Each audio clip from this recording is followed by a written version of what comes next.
Emotional content is filmed on Whadjuk Noongar land. This podcast acknowledges the traditional owners and custodians of country. Always was, always will be, Aboriginal land. Before I start, a little disclaimer.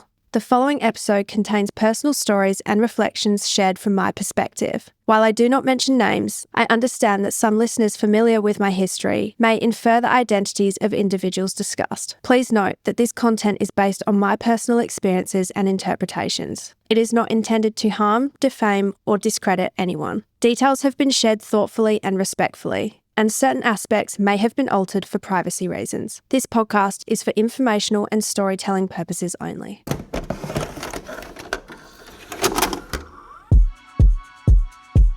Come for the stories, stay for the connection. I'm your host, Amy Jane Brand, and this is your weekly dose of emotional content.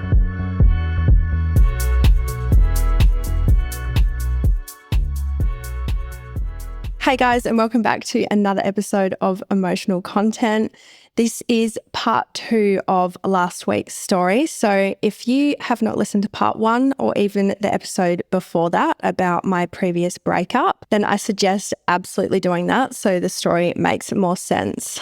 So getting straight back into it, you may have heard me previously talk about something that I did called Safe Space. This was a segment that I did on my stories that happened during COVID. And this was where I got people to basically write in and tell me something that they were keeping a secret. Now, this wasn't an original idea. This was something that a lot of different people were doing online. It wasn't something that I thought was going to turn into anything other than a way of connecting with you guys on a deeper level. And I didn't think too much into it at the time, basically. And when I did first do it, I actually credited Dr. Naomi because she had been doing a share secrets thing on her stories for a while as well. And that's where I got the original inspiration from. So I started doing the segment Safe Space. And to be honest, it kind of took off when I was doing it. It was getting a lot of people involved. There was a lot of eyes on it. I had so many people open up about things that were really private, and some of it was really traumatic. Like, this was really deep, heavy information that people were sharing with me and felt like they could trust me with that. So just when I thought I had found some light at the end of the tunnel with all of this shit happening, this girl ended up starting to copy Safe Space as well. Really, I should have seen that coming, but at the same time, I never thought somebody would go as far as using other people's deep trauma. We're talking child abuse, sexual assault, victims of domestic violence, all kinds of different levels of trauma as entertainment purposes for her Instagram. I never thought that somebody would go that far. Now, when I say copy, I don't just mean she did the same thing for her followers, right? Because whatever. She called it Safe Space, which is fine because, to be honest, it's such a used term within, the mental health spectrum, creating a safe space in conversation, creating a safe space for people to be vulnerable. It's a common used terminology, right? So I didn't think twice. I was like, I'll just call this Safe Space. That's not where I have the problem with the copying. The problem that I have is when this girl decided to do it, she obviously, using one of her fake accounts, was watching what I was posting, and she would copy exactly what was written in. So copy somebody's trauma about child abuse, sexual assault, domestic violence, word for word, send it to herself in her question box, and then copy what I had said and write that as a public reply. So this girl was using my followers' vulnerability and trauma as entertainment on her Instagram page. That pissed me off. That got under my skin more than anything else that this girl had done, because these people were showing vulnerability and felt safe, even though it was anonymous, to open up about something so traumatic in their lives. And then this girl didn't take it seriously at all, didn't feel any kind of shame about it at all, and decided to use it as entertainment purposes for her own platform. And where it gets even worse is this girl actually started to frame to everybody else that was watching, or I guess in that Chainsmokers group, that I had copied her. I was the one copying what her followers were apparently saying.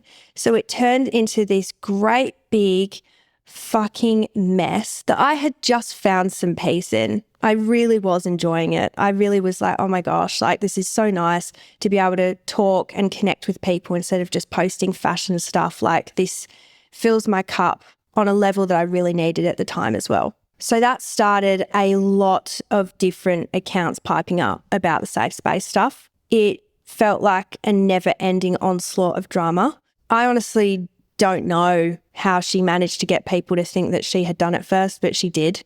She spent a lot of time trying to make herself seem like a really great person of society on her end that was apparently helping the younger generation with what she was doing. And I was getting called a bully, a copycat, a fraud, all kinds of things. And unfortunately, if anybody that was following a safe space or was a part of it at the time, you would have noticed that I slowly started to tear off with it. It went from every week to every 2 weeks to every month. And then I actually stopped doing it altogether because the joy that I was getting out of that was being diminished quite significantly because of her bullshit. And I felt like, yet again, there was no light at the end of the tunnel anymore. And I could not show up 100% for you guys when you were writing in about things. So I ended up stopping doing it. And yeah, it was a real shame. I was really sad about that because it also kind of felt like she had won. And as much as that pissed me off too, I just was so exhausted. During that time also came the Reddit thread that was called Exposing Amy Jane. Sorry, I had to check my notes. There's 20 pages of this shit I had to check. Yeah, that came about and it was just a big discussion again, trying to get all of the Chainsmokers fan pages and stuff and her followers jumping on there. And it was a great spot for her to post all of the generated fake conversations, DMs, all that type of thing in one place. And then all of these horrible conversations had about me saying all kinds of nasty things. So it was a nice, fun, welcoming forum for anyone that wanted to talk shit about me, basically. And this is the part that is so baffling to me. This is like the cherry on the cake from everything. And at the time, I was like, holy fuck, I cannot believe somebody went to this extent. Like, this is wild. I'm actually a little bit impressed that she even managed to get this to happen. If you know anything about trademarking in general, you would know that trying to get the words safe space, those two put together, trademarked, would be pretty much impossible because of the nature of the words and where it's used. So this girl actually went out of her way to go to a lawyer and get safe space trademarked in some capacity. Now, she ended up, I can't remember what class it was. I could have looked it up and found out the exact class, but I probably should have done that. It would have been funny. But the class was to do with a digital product. So basically creating like a digital forum or like a digital app that was called Safe Space. So she kind of found a class that she could have got it done in basically. And she didn't get the words done. She got the words within a logo. It was safe space and it had two praying hands, like a mental health kind of vibe with it. She literally went out of her way to pay to get that trademarked. And it happened really quickly. Like she would have paid for it to be expedited too. So it would have been one class would be about 750 Australian with a lawyer. So a bit cheaper for them being US, but that's how much money she went into actually doing this, right? Like understand the level of commitment to trying to make my life a living hell here. And on top of that, I ended up getting a legal letter from some bogus fucking lawyer over in LA. I'm pretty damn sure that it was fake and it was just written by one of her fucking mum's friends probably that just thought, oh, I'll be able to write a legal letter that will scare her. Anyway, I get this legal letter in an email form. Obviously, she doesn't know my address. Thank God she didn't know my address. And it basically said, it was a cease and desist. Like I had to stop doing safe space on my Instagram because she had it trademarked and it was her idea first and blah, blah, blah, just all this bullshit. The annoying part about receiving this email was the fact that I had just signed up with new management. So I was with another agency before and I felt like I got pretty burned with them And then I finally found a new management company that was just a one-woman show. I was looking forward to being managed by someone on a more, one-on-one capacity. Unfortunately, she had just come up with that business. So she was really nervous around the fact that I had just got that kind of heat and decided that she didn't want to publicly manage me anymore. She was still going to manage me, but just in a private setting because she didn't want her new business to potentially be affected by any legal shit, which, looking back at it, fair enough. I was obviously quite upset at the time, but I pretended that I wasn't. I did understand where she was coming from, but just again, having my life affected by this girl on another level, it just broke me. It just really wore me down. It was like, oh my God, she just managed to find another thing. So by this point, I was already over posting safe space anyway. That legal letter didn't make any sense. And when people looked at it, they basically laughed as well. It was just it just made no fucking sense. You can't claim the word safe space. I'm sorry, babe, you cannot do that. So yeah, it's so stupid, but the fact that she went to that level was astonishing. It was absolutely astonishing. After months and months and months of bullshit, I finally got a message, and it was from somebody within our mutual friends back in LA, within the chain smokers kind of circle, and I finally got someone reach out to me. Because as I said before, I did not want to hit anybody up other than that first time that I did. I didn't want to hit anyone up and be like, this is happening, blah, blah, and just look like, I don't know, the jealous ex, right? So I finally got someone message me, one of the girls that I used to be closer with. And she hit me up and she asked me hey, I'm just wondering if you've noticed any of this stuff going on. And yeah, I had definitely noticed. But it was a real relief at the time. We exchanged what was going on both ends. I felt so fucking seen and heard. I honestly didn't know if that was ever going to happen. So when it did, I actually cried. I was literally like, oh my God, I'm not going insane. This hasn't just been happening to me. She's also been personally attacking other girls within the group. There's been all this other shit going on. This girl was a huge liability, basically. She just wanted to make everyone's life a living hell, majority me. I will never know fully why. The obsession was just unbelievable, the level of it. When we spoke about it, so many things were piecing together and I finally understood the capacity of where we were at with the whole thing. It was a lot. She obviously had a lot of time on her hands. That's all I have to say about it. And I'm not going to speak on what happened with other people within the group because the story would just get too long as well. And it's not really my place to say. I'm just talking from my perspective. Ultimately, the team, the circle of friends, whatever you want to say, ended up getting involved because this was all just too much for everybody and the relationship ended. I don't know how long it would have taken for it to end if other people didn't get involved because it had been going on for a really long time at that point. And unfortunately for me, this shit carried on for months and months afterwards. So I never got a break. And for him to be encouraged to end the relationship, I got the backlash of all of it from her. It was all my fault. It was all to do with me. I must have been behind it. And the onslaught of abuse continued and just continued to get worse. It did not calm down for a very long time. And I continued to suffer, basically. With the safe space drama, on top of her sending a ridiculous cease and desist letter, she also started getting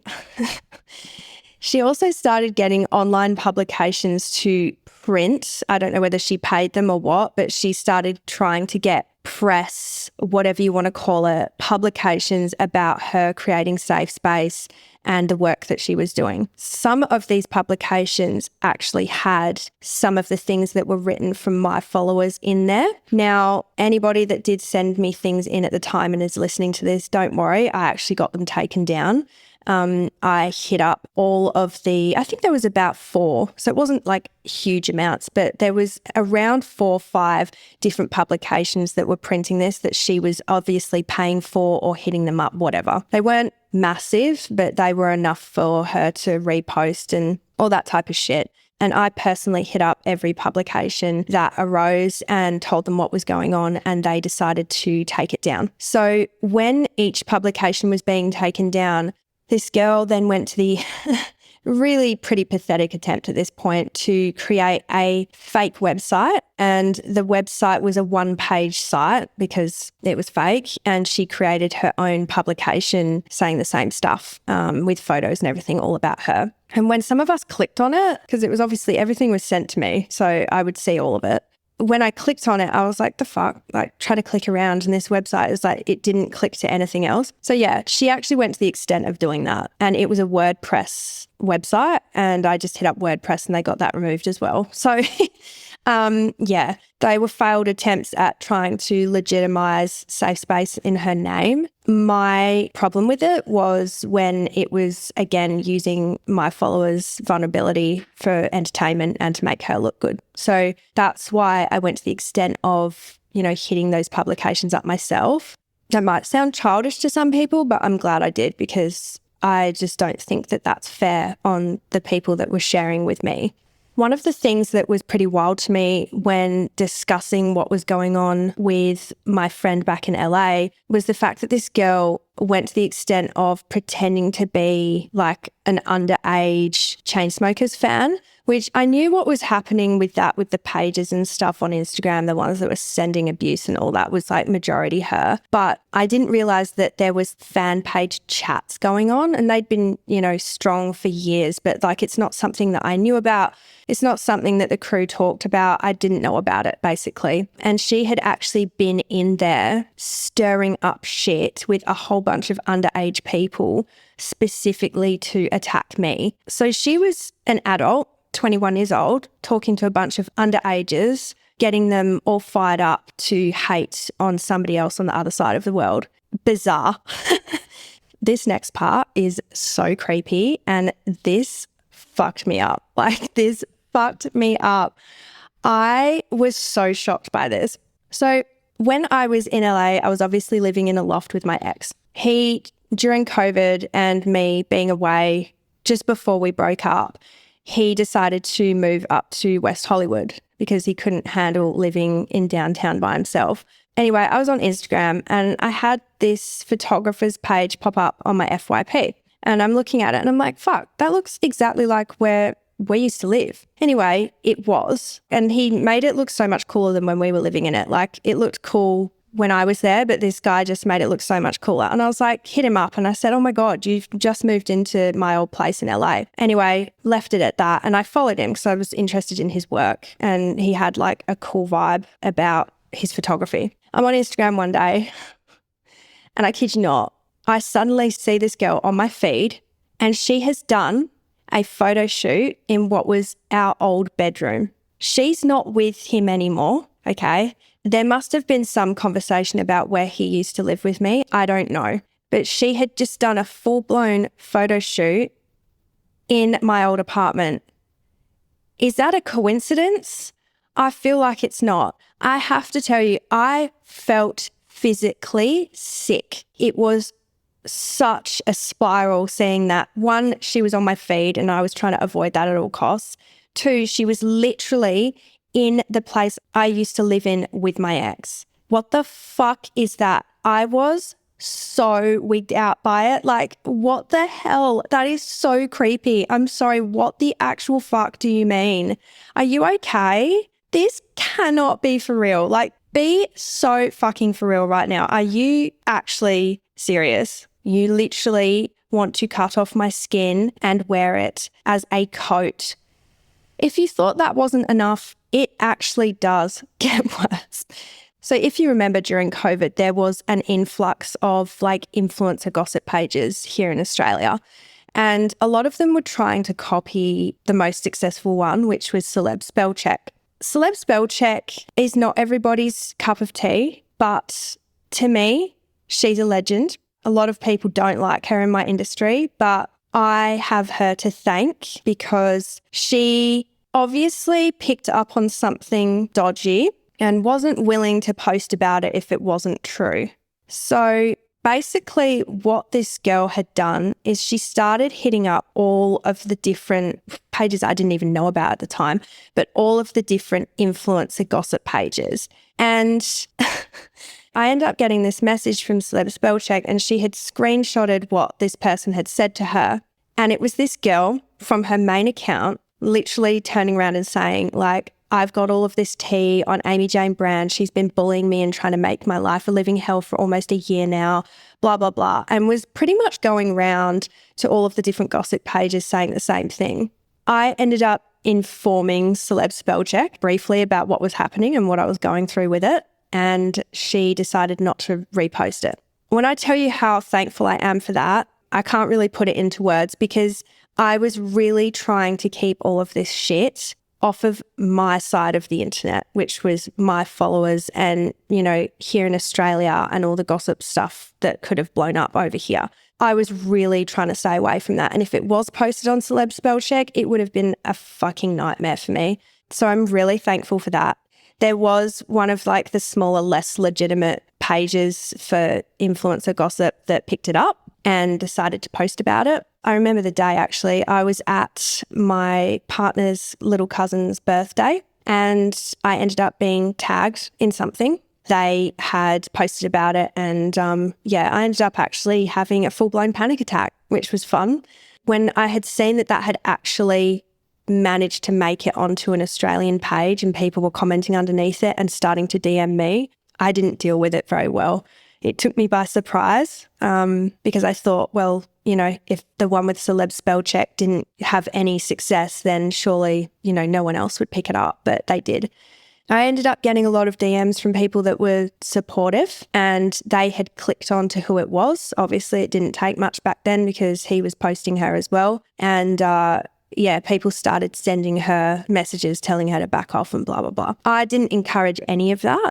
Let that be known. I thanked people for the support, but I did tell them not to message her because it was just going to make things worse for me. And obviously it did. It just flared her up more. She started posting all kinds of shit on her stories. She started deactivating her account and then claiming that I've been hacking it. Really, I am such an excellent hacker of people's accounts. I should join Anonymous, to be honest, at this point. I'm brilliant at it. I wouldn't have the fucking first clue of how to do that. But anyway, so then I started getting those old men hitting me up saying they're going to take my account down. And oh my gosh, it just didn't end. It did not end. I had stayed silent through this entire thing, keep in mind. But there was a point with all of this that I decided it's probably a good idea that I say something in regards to my account because I was really freaking out about it being deactivated. This girl going to the extent of pretending hers was getting hacked and getting all these people angry towards me, posting me and blah, blah, blah, did make me a bit fearful that something was going to happen. And again, obviously that was my main source of income. So that was scary, especially with COVID and everything that was happening for people's financials. It was scary. So I decided to, some of you might remember this, I don't know, but I did decide to post a story. I said something along the lines of, I've been going through a lot of shit this year. Somebody has been basically attacking me online and threatening to get rid of my account and deactivate it, hack it, whatever. I tagged Instagram and I just told everyone that like if my account does suddenly go missing, you know why, and I haven't gone anywhere. Somebody's just decided to take it from me. And yeah, I'm a little bit concerned because this is my livelihood and whatever. I did receive a lot of DMs in support and people were trying to ask what was going on. And I kind of briefly said, but I never said her name because one, I'm not going to give her the fucking airtime. I refused and I'm so happy I never have and I never will publicly say her name. And I'm especially happy I didn't then. And after that, I didn't go and post anything publicly again about it. I stayed completely quiet and left it at that. I'm not going to say who because I'm leaving everybody's names out of it and it's just better that way for everybody. But somebody from the Chainsmokers group, friendship group, whatever, they actually decided to hit this girl up and pull her up on her behaviour and everything that she had been doing. I also didn't know this was happening at the time. Like I wasn't informed like, hey, I'm going to go and talk to her, blah, blah, blah. Anyway, this girl I know hit her up and she played dumb, completely innocent, took no responsibility for a single thing, pretended like she had nothing to do with any of it. And she actually ended up asking this girl for my number because she wanted to have a one-on-one conversation with me. Firstly, I would never give this girl my number after all the shit that I had just been through. Absolutely fucking not. I am not an idiot. And secondly, I am never going to get on the phone with somebody like that. God knows what she would have done. There was absolutely no way. Like, would you? Would you get on the phone with her?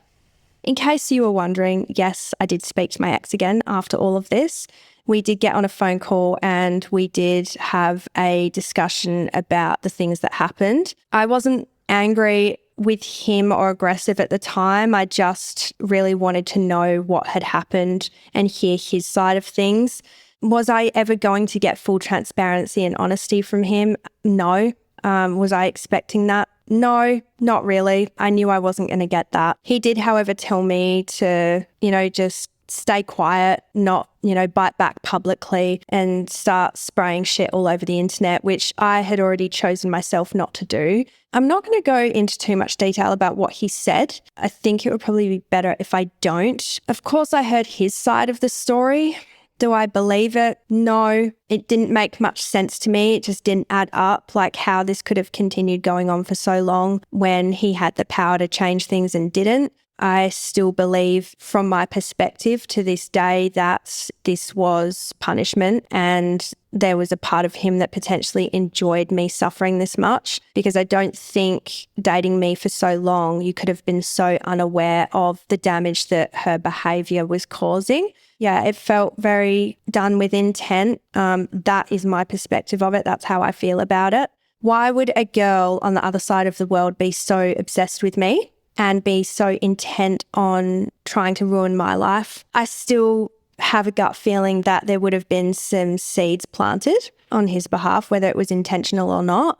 Conversations about the ex, it was still very fresh. Who knows? Something I feel would have been said to trigger this girl to be so focused on me and to spend that much time every day for months up to a year. Something would have had to be said. I just don't think that type of behaviour comes from nothing, but that's just my observation of it.